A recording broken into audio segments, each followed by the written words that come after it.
Bon, salam alaikum. Donc, la vidéo c'est pour voir un peu le problème de Minimax. Je vais essayer rapidement de donner une solution. Alors, je pars du code اللي comme la plateforme e-learning. Donc, هذا TP2 Minimax.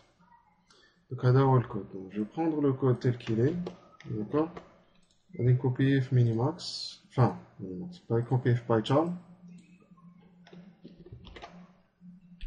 Donc, on va mettre un peu d'espace. Donc, comme on a dit, si je lance le code, donc l'IA va commencer à jouer, mais ce qu'elle fait, c'est qu'elle prend simplement, par exemple, la première position qui est libre. Donc, 3, elle va prendre ici, et ainsi de suite. Donc, si je mets 5, elle va prendre le numéro 6, et ainsi de suite.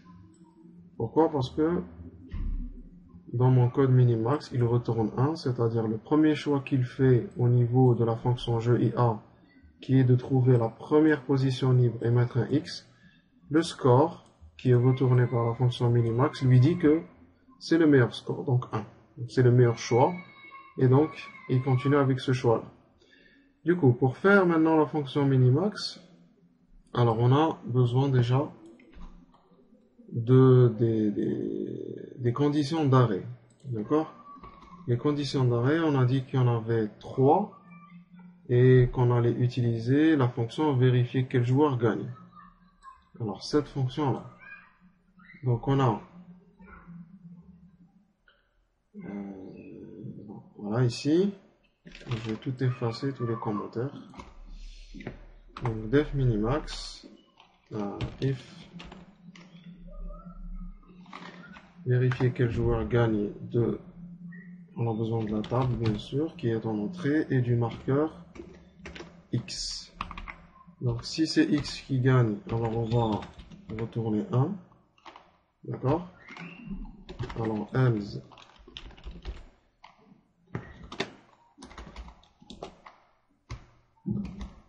pardon, c'est else if.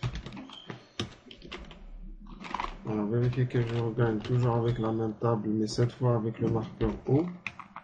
Donc là c'est return -1, c'est-à-dire c'est le joueur qui gagne par rapport à l'IA. Else. Alors else if.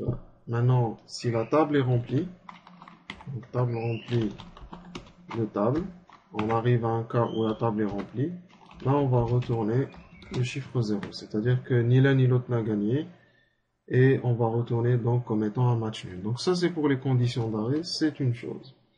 Maintenant on a dit que dans la fonction minimax, nous avions le paramètre si maximisation qui permettait en fait de faire en sorte de tester si on est dans le cas du joueur ou de l'IA. Donc on va avoir un test qui va dire que si maximisation égale à false, d'accord? On va exécuter quelques codes et on va avoir un certain else qui marchera pour si maximisation égale true pour ce qui est de l'IA. Donc si maximisation égale à false, donc on est dans le cas du joueur. Donc moi ce que je vais faire, je vais aller, comme je vous ai dit, aller copier le code qui se trouve ici dans le jeu IA et je vais l'adapter. Bon, j'ai pas besoin d'insérer un marqueur, il est déjà fait et je vais retourner le meilleur score. Donc je vais le copier ici et là. Donc le else qui est donc le cas de l'IA, je ne vais pas avoir besoin de ça. Je vais pas changer beaucoup de code, je vais pas avoir besoin de la position, d'accord? Je vais simplement avoir besoin bien sûr de retourner le meilleur score. Ça sera dans les deux cas, ici aussi, donc j'ai pas besoin de retourner la position, elle est déjà choisie. Ça sera là, ok. Par contre, lorsque c'est le cas du joueur, je vais partir d'une valeur élevée, je vais mettre un O au lieu du X, et bien sûr, le score, je vais chercher à le minimiser, non pas à le maximiser. Donc si le nouveau score est inférieur au meilleur score, on fait l'affectation et à la fin, on va retourner ce meilleur score en question. Je reviens à mon code, puisque j'ai oublié quelque chose. Alors, on a dit que dans le joueur, il fallait partir d'une valeur positive grande, faire un O. Par contre, ici, il faut mettre true. Pourquoi? Parce que à la prochaine exécution, ce sera le tour de l'IA et il doit aller bien sûr, dans le else, ici. Comme ici, c'est le false pour qu'il puisse revenir ici. Et on fait un saut d'ici à là pour passer du joueur à l'IA. Donc là, je vais relancer mon code. Donc l'IA commence à jouer. Donc on voit que ça prend du temps parce que l'algorithme il marche là.